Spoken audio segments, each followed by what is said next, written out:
Magandang araw po. Konting kaalaman lang po.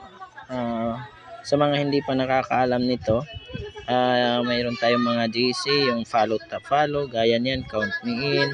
Tapos finalo mo, hindi siya nag-follow back. Para maging sigurado tayo, pindutin lang natin tong profile. Tapos makikita agad natin yan para hindi na tayo mapalayo. Dito na lang tayo. Pindutin lang natin tong followers or following. Ayan. Sa followers tayo yan, makikita natin yung mga followers natin. At dyan din natin makikita yung mga nag-follow sa atin na hindi natin na follow back.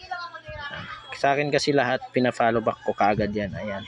Walang follow back, walang hindi na follow back dyan. Tapos punta tayo dito sa following para malaman natin kung sino yung mga na-follow natin. Ayan, yung mga na-follow natin. Ayan, marami yan. Nasa 2,000 mahigit. Pero konti lang yung nag-follow back. Para malaman natin, isa-search lang natin dito ang pangalan. Halimbawa, ito si Renancy. Shout out kay Ma'am Renancy. Search natin si Renancy. Ayan, Renancy. Ayan, Renancy. Kahit di na yung matapos, lalabas na yan.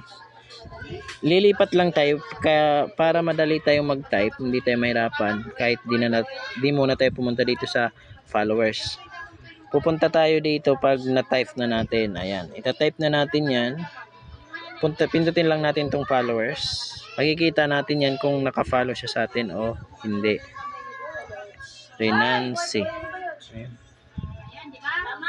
Ayan, naka-follow si Renancy. Shout out po sa iyo, Ma'am Renancy. Napaka-fair niyo po. Finalo ko kayo, nag-follow back din po kayo.